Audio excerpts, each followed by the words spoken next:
Os destaques da semana entre os julgamentos do plenário do Supremo Tribunal Federal, você confere aqui na TV Justiça. É o Plenárias que está começando agora.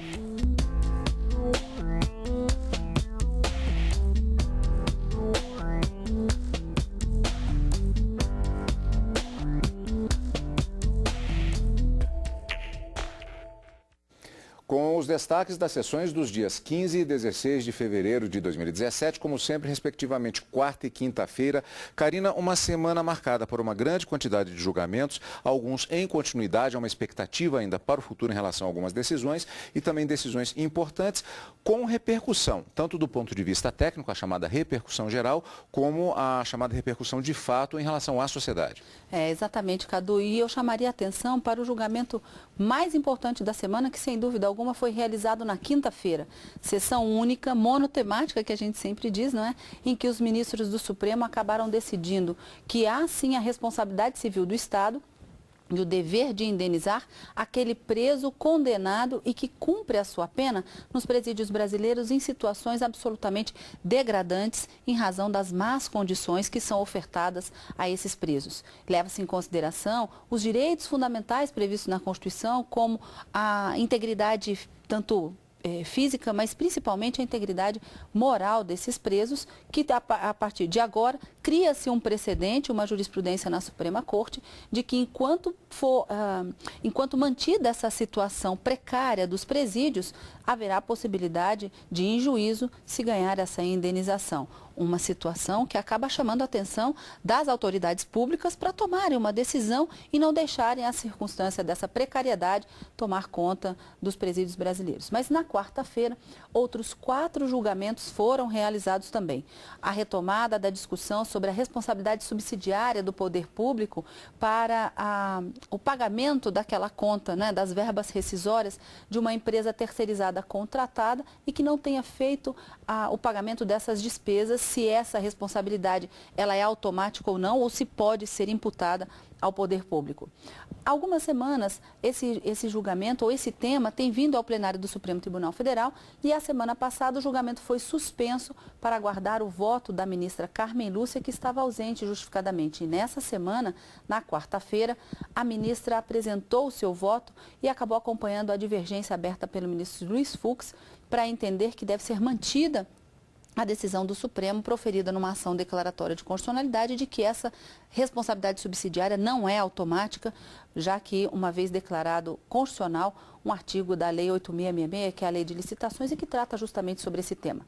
Na semana passada, a ministra Rosa Weber e outros ministros haviam proferido o seu voto no sentido de que é possível sim responsabilizar-se o poder público, e no caso desse recurso extraordinário, especificamente a União, em razão de uma omissão ou dela não ter acompanhado e fiscalizado a execução desse contrato, e isso teria causado esse prejuízo no pagamento dessas verbas rescisórias. Então aí sim, uma vez comprovada a culpa do poder público, é possível que haja essa responsabilidade subsidiária.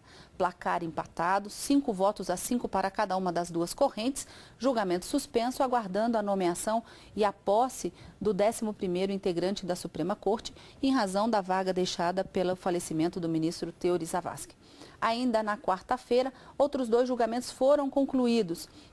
Um deles da relatoria do ministro Gilmar Mendes, recurso extraordinário também com repercussão geral reconhecida, e que falava da aposentadoria compulsória de pessoas que ocupam cargos em serventias judiciais não estatizadas. São cartórios privatizados que, embora após a Constituição de 88 seja vedado, eles ainda existem em razão de terem essas características antes da Constituição.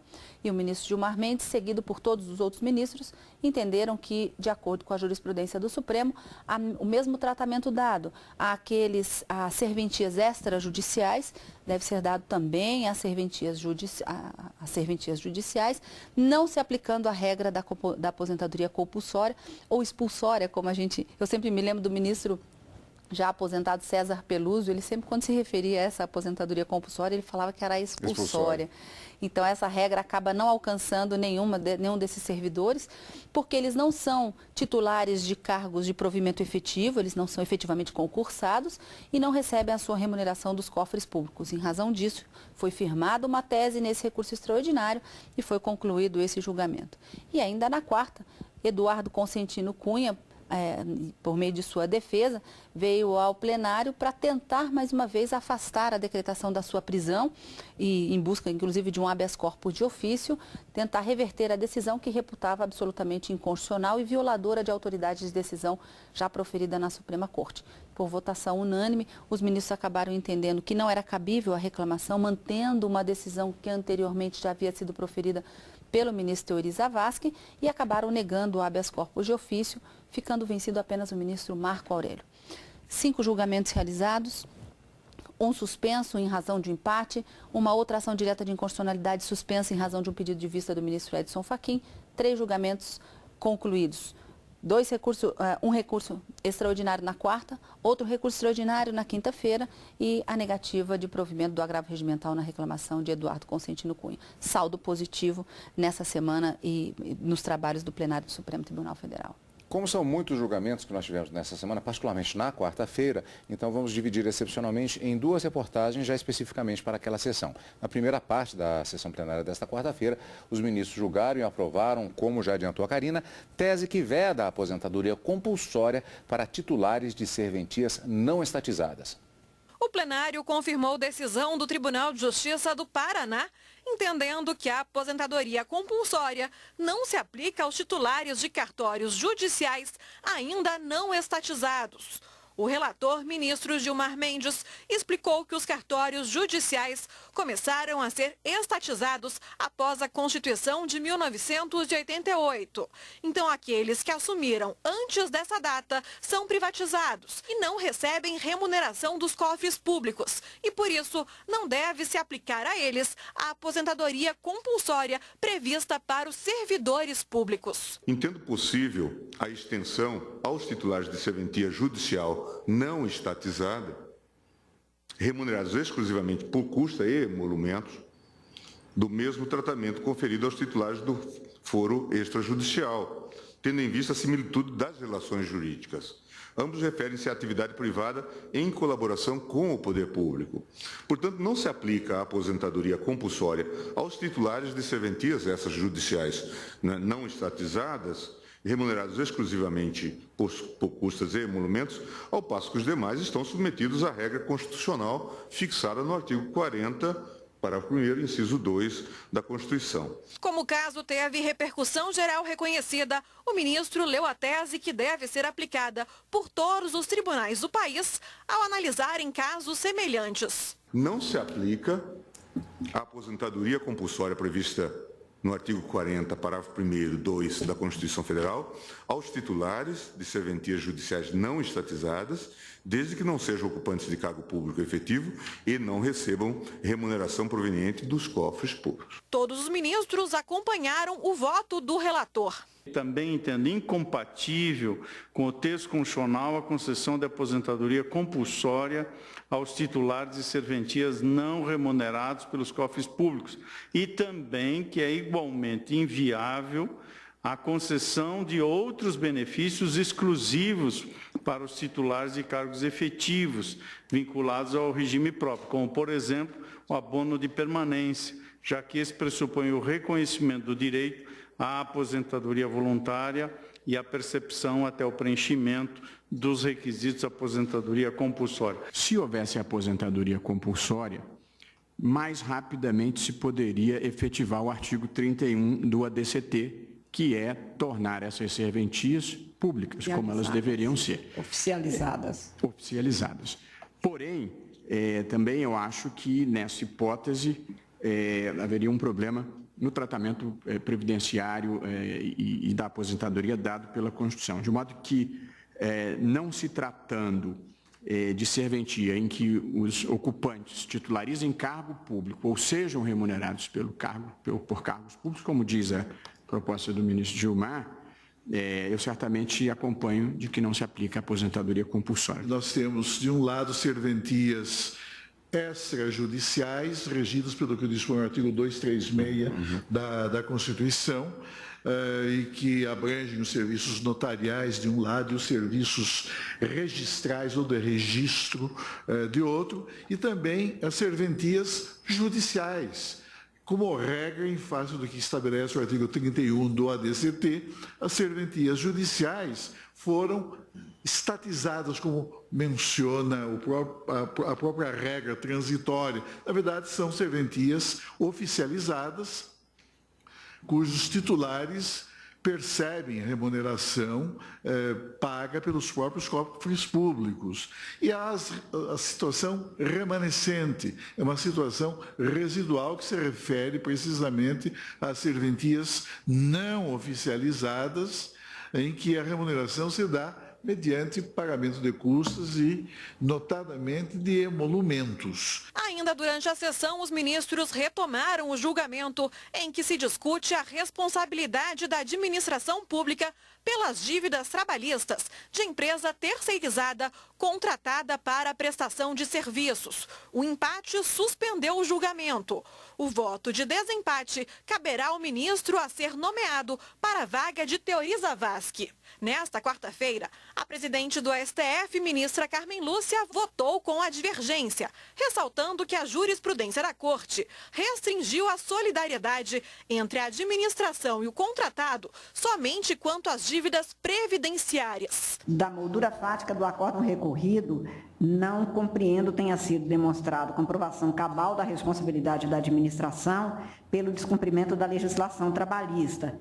E, por isso, tenho que a decisão teria, sim, contrariado o decidido pelo Supremo Tribunal na ação declaratória de constitucionalidade número 16, razão pela qual eu voto pelo conhecimento parcial, uma vez que a parte infraconstitucional dos juros, tal como todos os outros fizeram, não poderia ser conhecida, mas na parte conhecida eu voto pelo provimento do recurso. E na segunda parte da sessão plenária da quarta-feira, o Supremo Tribunal Federal negou liberdade ao ex-presidente da Câmara dos Deputados, Eduardo Cunha, preso em Curitiba por supostos crimes investigados pela Operação Lava Jato.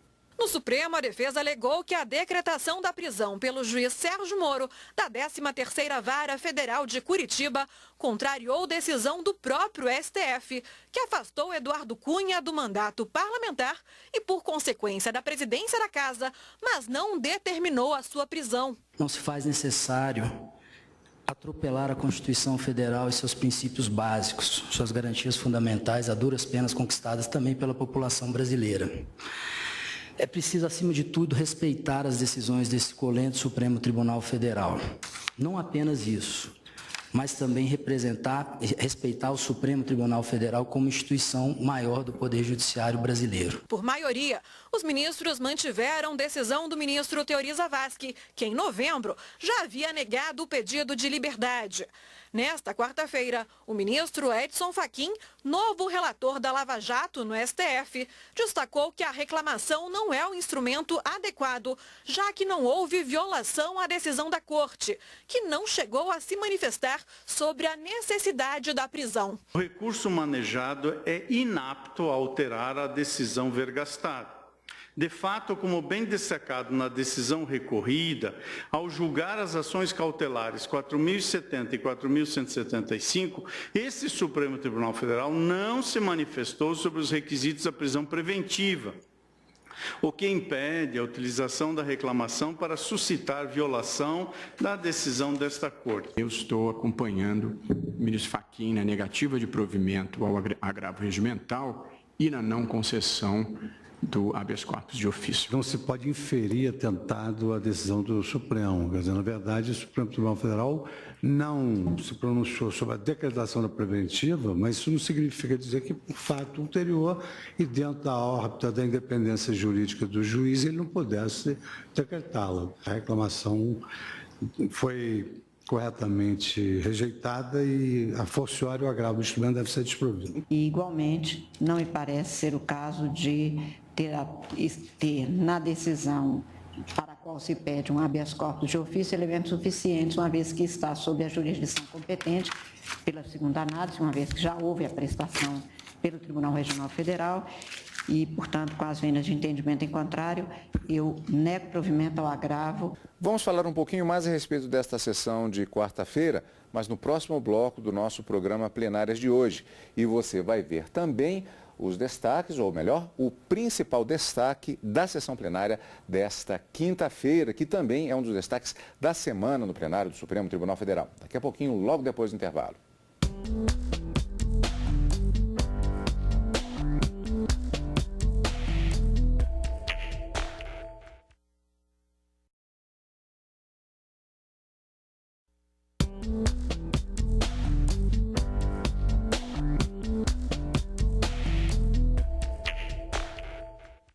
Plenárias está de volta com os destaques da semana no plenário do Supremo Tribunal Federal. Antes de passarmos para a sessão da quinta-feira, Karina, ainda na sessão da quarta, eu gostaria de perguntar com relação à segunda parte da sessão, que, como vimos, tratou do pedido de liberdade do ex-deputado Eduardo Cunha. Foi apresentada uma reclamação, um agravo numa reclamação também, e entre os detalhes que foram debatidos, a inadequação da utilização da reclamação como instituto para fazer o pedido que foi apresentado nesta ação. A defesa buscava, com essa ação, a reclamação, afastar a decisão do juízo da 13ª Vara Criminal, da Vara Federal de Curitiba, que havia decretado a prisão de Eduardo Cunha, dizendo que quem deveria ter feito essa decisão, ou nos moldes de quem deveria ter feito, seria o Supremo Tribunal Federal, e não o fez. A reclamação, na verdade, e isso já havia sido implementado pelo ministro Teori Zavascki, e na sessão de quinta-feira o agravo regimental acabou sendo relatado pelo ministro Edson Fachin, confirmando a decisão do ministro Teori Zavascki, disse que a reclamação é uma ação proposta para se garantir a autoridade da competência ou do juiz natural, sendo o Supremo Tribunal Federal, que não era o caso, e para manter a autoridade das decisões proferidas pelo Supremo. E era justamente esse ponto que a defesa alegava, mas os ministros, por unanimidade, entenderam que a decisão que decretou a prisão de Eduardo Cunha não afrontava qualquer violação de decisões proferidas pelo Supremo Tribunal Federal, ainda que em sede de ação cautelar. Mas esse julgamento foi bastante rápido e os ministros acabaram discutindo um pouco mais em um habeas corpus de ofício também que havia sido pedido durante esse julgamento, nos próprios autos desse agravo, dessa reclamação. Apenas o ministro Marco Aurélio entendia que haviam presentes os pressupostos para a concessão da ordem de habeas corpus, mas os ministros, por maioria formada, vencido apenas o ministro Marco Aurélio, entendia que o habeas corpus não deveria ser concedido e que a prisão que havia sido decretada não havia qualquer reparo a ser efetivado. Então, mantida a prisão de Eduardo Cunha, embora tivesse provocado no plenário via agravo e havia esse pedido de habeas corpus de ofício, não conseguiu lograr êxito nesse pedido que foi efetivado. Então, mantida a prisão de Eduardo Cunha, negado provimento ao agravo regimental na reclamação. E vamos para a sessão plenária da quinta-feira. O plenário do Supremo Tribunal Federal decidiu que o Estado deve indenizar o presidiário que for submetido a condições carcerárias degradantes. Por unanimidade, os ministros decidiram que o Estado deve responder civilmente por submeter presos a condições degradantes dentro das prisões, como no caso de superlotação carcerária. Houve divergência apenas quanto à forma de indenização. O ministro Luiz Roberto Barroso propôs que o preso seja indenizado com a diminuição da pena e não com pagamento em dinheiro. Eu penso que a indenização pecuniária, neste caso, eu penso que ela não tem como funcionar bem. Eu acho que a indenização pecuniária é ruim do ponto de vista fiscal, é ruim para o preso e é ruim para o sistema prisional, e brevemente vou dizer cada uma dessas razões. É ruim para o preso porque ele recebe R$2.000 e continua preso no mesmo lugar, nas mesmas condições degradantes. Portanto, esta indenização não tem o condão de minimamente afetar a situação real em que ele vive. Ele foi acompanhado pelos ministros Luiz Fux e Celso de Mello. É a que melhor atende aos anseios de justiça. E como já se disse em outra sede, justiça é algo que não se aprende, é algo que se sente. Por isso é que, na antiguidade, a sentença era aquilo que foi sentido pelo juiz. E o sentimento de justiça converge exatamente para essa solução engenhosa proposta pelo ministro Luiz Roberto Barroso, que está de acordo com essa regra procedendo, que impõe ao magistrado, dentre outros valores que ele deve considerar, na sua solução judicial, o atendimento ao princípio da eficiência da resposta judicial. Então, nessa parte da consequencialista do voto, eu vou pedir vênia para acompanhar o ministro Luiz Roberto Barroso. O judiciário, muitas vezes, se antecipa ao legislador. O judiciário é movido pelo espírito do tempo, não é? Pelo Zeitgeist, não é? Mostra-se, muitas vezes, pioneiro na adoção de soluções que posteriormente vêm a ser implementadas pelo legislador. Na década de 70, no estado de São Paulo, eu tenho a impressão que foi em 1974, o Conselho Superior da Magistratura, um órgão colegiado do Egrégio Tribunal de Justiça do Estado de São Paulo, editou um provimento, portanto, um ato de natureza administrativa, um provimento de conteúdo normativo. Mas a maioria dos ministros entendeu que a indenização deve ser paga em dinheiro. Esta modalidade de remissão de pena, especificamente, ela não foi um objeto de um debate mais robusto em todo este processo. Ela se colocou aqui a partir da importantíssima contribuição do ministro Luiz Roberto Barroso.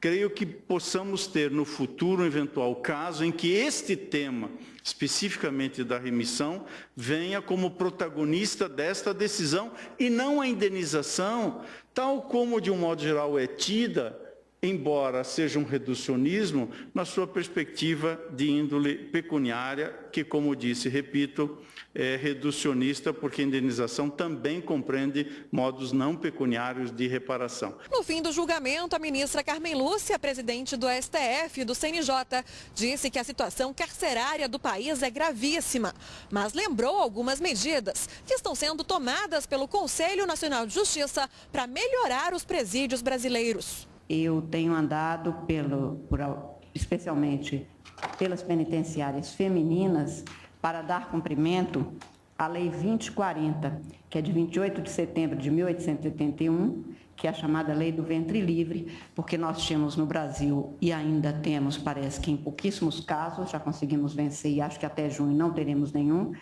mulheres que tinham as suas crianças, os seus partos, nas penitenciárias, algumas algemadas durante o parto. Isso particularmente já foi vencido com a criação de centro de referências e os direitos de quase todos os governadores, parece que pelo menos 18 já me deram ciência de que já não tem essa situação, as mulheres agora estão, claro que é 5% apenas da população carcerária, e deste é um mínimo o número de mulheres grávidas. O ministro Edson Fachin leu a tese de repercussão geral. Considerando que é dever do Estado, imposto pelo sistema normativo, manter em seus presídios os padrões mínimos de humanidade previstos no ordenamento jurídico, é de sua responsabilidade, nos termos do artigo 37, parágrafo 6º da Constituição, a obrigação de ressarcir os danos, inclusive morais, comprovadamente causados aos detentos em decorrência da falta ou insuficiência das condições legais de encarceramento.